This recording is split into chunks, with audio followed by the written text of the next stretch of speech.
सुप्रभात बच्चों। आज हम पाठ 15 सूरदास के पद पढ़ेंगे और समझेंगे। इसके कवि सूरदास के पद के कवि श्री सूरदास जी हैं।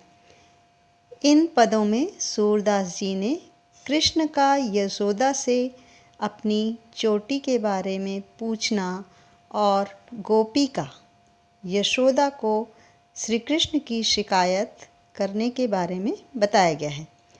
जो पहली पंक्तियां हैं, जो पहले पद हैं, उसमें सूरदास जी ने कृष्ण का यशोदा से अपनी चोटी के बारे में पूछना बताया है, और जो दूसरा पद है उसमें गोपी का यशोदा मैया को श्री कृष्ण की शिकायत करने के बारे में बताया गया है। तो पहले पद में जैसा कि हमने बताया, श्री कृष्ण यशोदा से पूछते हैं कि माँ मेरी चोटी कब बढ़ेगी। कितने दिन से मैं दूध पी रहा हूँ, परंतु यह तो छोटी ही है। आप तो कहती थी कि यह बलराम की चोटी की तरह लंबी हो जाएगी और कंघी करते समय नागिन की तरह ज़मीन पर लौटने लगेगी, परंतु ऐसा तो नहीं हुआ। वे अपनी माँ को कहते हैं कि आप मुझे कच्चा दूध पिलाती रहती हो, माखन रोटी खाने को नहीं देती हो। सूरदास जी कहते हैं कि यशोदा माता ने कृष्ण की प्यार भरी बातें सुनकर उन्हें गले लगा लिया और श्री कृष्ण व बलराम की लंबी आयु की कामना की। तो ये पहली पंक्ति है। तो पहला पद ये है कि श्री कृष्ण पूछते हैं, मैया कभी बढ़ेंगी चोटी। कभी मतलब कब, बढ़ेंगी मतलब बढ़ेगी, चोटी मतलब चोटी। मैया कभी बढ़ेंगी चोटी, कितनी बार मोही दूध पियत भई, यह अजहू है छोटी। मतलब चोटी किसको कहते हैं? जो बालों की गुथी हुई चोटी होती है उसको चोटी कहते हैं। किति मतलब कितनी, मोही मतलब मुझे, पियत यानी पीता हूँ, और भई यानी हुई, अजहू यानी आज तक। तू जो कहती बल्कि बेनी, ज्यो है लांबी मोटी। यहाँ पर बल यानी बलराम भैया, और बेनी मतलब चोटी, ज्यो यानी जैसे, है मतलब हो जाएगी। तू जो कहती बल्कि बेनी, ज्यो है लांबी मोटी। लांबी यानी लंबी, मोटी मतलब मोटी। काढ़त गुहत नहावत जय हे। जैसे जैसे काढ़त मतलब कंघी करेंगे, वैसे वैसे ये नागिन की तरह ज़मीन पर लौटेगी। नागिनी सी भूई लोटी, भूई यानी ज़मीन, और नागिनी मतलब नागिन, नागिनी सी मतलब नागिन के समान। तो कृष्ण भगवान कहते हैं यहाँ पर, मैया कब ही बढ़ेंगी चोटी, कितनी बार मोही दूध पियत भई, यह अजहू है छोटी। श्री कृष्ण माँ यशोदा से पूछते हैं कि हे मैया, मेरी यह चोटी कब बड़ी होगी। कितनी बार मैंने दूध पी है, बहुत दिनों से दूध पी रहा हूँ, परंतु अब तक यह छोटी है। वे आगे कहते हैं, तुम तो कहती थी कि बलराम भैया की तरह मेरी चोटी भी लंबी और मोटी हो जाएगी। इसमें लिखा है, तू जो कहती बल्कि बेनी, बल यानी बलराम भैया, बेनी मतलब चोटी। तुम तो कहती थी कि यह बलराम भैया की तरह मेरी चोटी भी लंबी और मोटी हो जाएगी। लांबी मतलब लंबी हो जाएगी, और यह काढ़ते गूंथते समय नागिन के समान धरती पर लौटने लगेगी। काढ़त गुहत हवावत मतलब यहाँ पर हवावत मतलब नन्हावत मतलब यहाँ पर समय, हवावत मतलब समय। तो काढ़त गुहत हवावत जय है, मतलब यहाँ काढ़ते गूंथते समय नागिन के समान धरती पर लौटने लगेगी। कांचो दूध पियावत पची पची, पची पची मतलब बार बार, कांचो यानी कच्चा। माँ को फिर कहते हैं श्री कृष्ण भगवान कि तुम मुझे रोज़ कच्चा दूध पिलाती रहती हो, काचो दूध पियावत, पियावत यानी पिलाती रहती हो, पची पची यानी बार बार। देती ना माखन रोटी, माखन रोटी खाने को नहीं देती हो, इसीलिए मेरी चोटी बढ़ती नहीं है। सूरज चिर जियो दो भैया, हरी हलधर की चोटी। तो सूरदास जी कहते हैं कि यशोदा जी ने उन्हें गले लगाकर आशीर्वाद दिया कि श्री कृष्ण और बलराम की यह जोड़ी जो है दीर्घजीवी हो। सूरज चिरजियो दो भैया, दोनों भैया यहाँ दीर्घजीवी हो। हरी हलधर की जोटी, यहाँ पर जोटी मतलब जोड़ी, हरि और हलधर मतलब कृष्ण और बलराम की यह जोड़ी जो है दीर्घजीवी बनी रहे। यहाँ पर इन पदों में ब्रजभाषा का प्रयोग किया गया है और कृष्ण के बाल रूप का चित्रण है यहाँ। और भाषा जो है, भाषा में लयबद्ध है, सरसता दिखाई देती है। अब श्री कृष्ण जो है यशोदा से अपनी चोटी के बारे में ही पूछ रहे हैं कि यह कब लंबी होगी, क्योंकि माँ यशोदा उन्हें चोटी बढ़ने का लालच देकर, लोभ दे देकर रोज कच्चा दूध पिलाती रहती है। यहाँ पर श्री कृष्ण जो हैं माँ से चोटी के बारे में ही कहते हैं कि तुम मुझे रोज दूध पिलाती रहती हो कच्चा, और कहती हो कि तुम मेरी चोटी, कहती हो मेरी चोटी जो है बलराम भैया की तरह बड़ी हो जाएगी, लेकिन यह तो अभी भी छोटी ही है। तुम मुझे रोज कच्चा दूध पिलाती हो, तुम कहती हो कि यह लंबी और मोटी हो जाएगी और कंघी करने पर या गूंथने के समय ज़मीन पर नागिन की तरह लौटेगी, लेकिन यह तो बढ़ती ही नहीं है। यह लंबी हो जाए इसलिए तुम मुझे रोज़ रोज़ कच्चा दूध पिला देती हो, लेकिन क्या नहीं देती खाने? माखन रोटी खाने को नहीं देती हो। तो यहाँ श्री कृष्ण यशोदा से क्या पूछ रहे हैं कि उनकी चोटी कब बढ़ेगी। श्री कृष्ण माँ यशोदा से चोटी के बारे में क्या कहते हैं? कहते हैं कि मेरी चोटी बलराम की तरह बड़ी हो जाएगी, और लेकिन ये तो छोटी ही है। और ये भी कहते हैं कि यह लंबी और मोटी होकर नागिन की तरह ज़मीन पर लौटेगी, परंतु यह तो बढ़ती ही नहीं है। और इसे बढ़ने के लिए तुम मुझे क्या कच्चा दूध पिलाती रहती हो, माखन रोटी देती नहीं हो, फिर भी छोटी है। तो कृष्ण को क्या खाना अच्छा लगता है? माखन रोटी। कृष्ण की बातें सुनकर माँ यशोदा क्या करती हैं? उन्हें गले लगाकर आशीर्वाद देती हैं, आशीष देती हैं कि श्री कृष्ण और बलराम की जोड़ी बनी रहे। आइए अब हम दूसरे पद की ओर चलते हैं।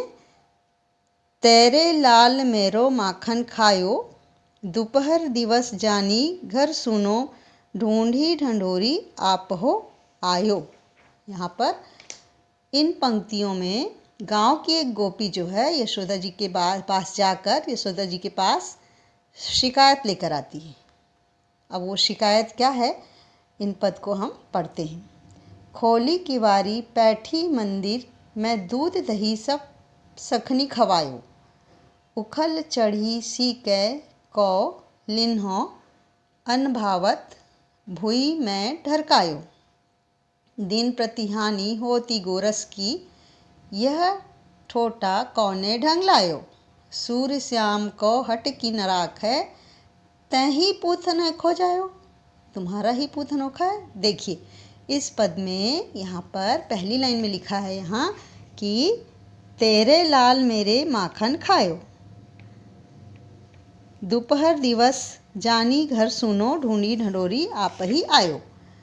इनमें कवि सूरदास जी ने बताया है कि इस पद में गांव की एक गोपी जो है यशोदा जी के पास शिकायत लेकर आती है कि तुम्हारे पुत्र ने मेरा सारा माखन खा लिया है, मेरा सारा मक्खन खा लिया है। दोपहर के समय उसने सूना घर ढूंढते ढूंढते, यहाँ लिखा है दोपहर मतलब दोपहर, ढूंढी मतलब ढूंढकर, दोपहर के समय सूना घर ढूंढते ढूंढते घर में प्रवेश किया और द्वार खोलकर, यहाँ किवारी किवाड़ को खोलकर, द्वार को खोलकर घर में रखे हुए दूध दही को स्वयं खाया। खोली किवारी यानी किवाड़, दूध दही को स्वयं खाया सभी सखनी खवायो, सखनी यानी मित्रों को, सब यानी सब, सभी मित्रों को भी खिला दिया। आगे सूरदास जी बताते हैं कि गोपी कहती है, उखल चढ़ी सीखे कौ लिन्हों।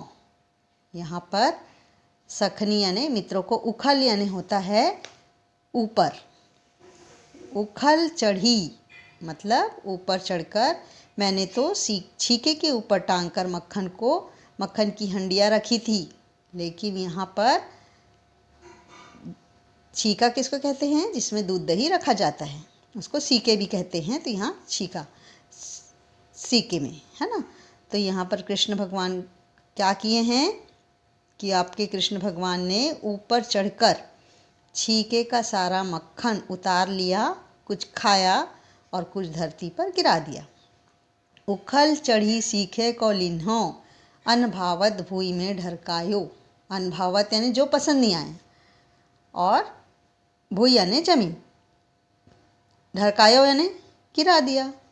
तो यहाँ आपके कृष्ण भगवान ने ऐसा काम किया है कि मेरे दूध दही को खा लिया है, अपने मित्रों को खिला दिया है, और मैंने तो छीके के ऊपर टांग कर मक्खन की हंडिया रखी थी, परंतु तुम्हारे कृष्ण ने ऊपर चढ़कर छीके का सारा मक्खन उतार लिया, कुछ खाया और कुछ धरती पर गिरा दिया। ढरकायो यानी गिरा दिया। आगे की पंक्ति है, दिन प्रति हानि होती गोरस की। गोरस मतलब क्या होता है? गाय का दूध, दही, ये सब गोरस कहलाता है। दिन प्रति हानि होती गोरस की, यह ठोटा कौने ढंग लायो। मतलब यहाँ पर यशोदा को बोलती हैं गोपियाँ कि ऐसा होने से तो दिन प्रतिदिन हमारे दूध दही की हानि हो रही है। गोरस यानी दूध दही, उसकी हानि हो रही है। पता नहीं तुमने कैसा पुत्र पैदा किया है, यह ठोठा कौने ढंग लायो। ढंग यानी यहाँ पर तरीका। तो यहाँ कौन सा तुमने लड़का, ठोठा यानी लड़का, पुत्र पैदा किया है। सूर्य श्याम को हटकी न राखै, तैही पूत अनोखा जायो। सूरदास जी के अनुसार गोपी यशोदा को यहाँ तक कहती है कि तुम अपने पुत्र को रोक कर क्यों नहीं रखते। यहाँ अपने पुत्र को घर में रोक के रखो। सूर्य श्याम को हटकी न राखे, राखे यानी रखो। तैही पूत अनोखो जायो, क्या आपका ही बालक अनोखा है? क्या तुम्हारा ही बालक अनोखा है? इस प्रकार दूसरे पद में गोपी जो है कृष्ण की माखन चोरी की माँ यशोदा से शिकायत करती है। यहाँ पर भी दूसरे पद में ब्रज भाषा का प्रयोग है और कृष्ण द्वारा मक्खन चुराने का वर्णन किया गया है। दोपहर के समय यहाँ पर छुप छुप कर कृष्ण भगवान मक्खन खाया करते हैं और अपने मित्रों को भी खिलाया करते हैं, और भाषा जो है लयबद्ध और सरस है। तो गोपी ने यशोदा को कृष्ण की शिकायत की, क्योंकि उन्होंने उसके घर से अपने मित्रों के साथ ऊपर चढ़कर छीके में से दूध दही चुरा कर खाया और कुछ धरती पर गिरा दिया था। गोपी है यशोदा को बोलती है, यशोदा माँ को, कि श्री कृष्ण ने उनके छीके पर रखी हांडी में से सारा मक्खन निकाल कर स्वयं खा लिया और अपने साथियों को भी खिला दिया और कुछ धरती पर भी गिरा दिया। वह दोपहर के समय सूने समय में आया था और मौका पाते ही दरवाज़ा खोलकर सारा दूध दही भी पी गया। उसके कारण तो प्रतिदिन हमारे दूध दही की हानि हो रही है। पता नहीं तुमने कैसा पुत्र पैदा किया है और उसे क्या सिखाया है। क्या तुम्हारा ही पुत्र अनोखा है?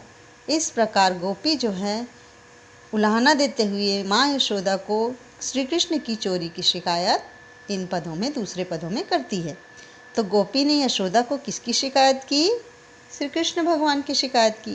गोपी ने यशोदा को क्या शिकायत की कि कृष्ण ने हमारे घर में घुसकर दूध दही स्वयं खाया और अपने मित्रों को भी खिला दिया। श्री कृष्ण किस समय गोपियों के घर में मक्खन चुराते थे? किस समय घर से मक्खन चुराते थे? दोपहर के समय। कृष्ण गोपियों के घर से मक्खन कहाँ से चुराते थे? छीके से। छीके की हांडी में से हांडी को फोड़ के ज़मीन पर पूरा गिरा गिरा के बचा हुआ हांडी का खा लेते थे, ज़मीन पर पूरा बिखरा देते थे और अपने मित्रों को भी खिला देते थे। तो कहाँ से मक्खन चुराते थे? छीके की हांडी में से।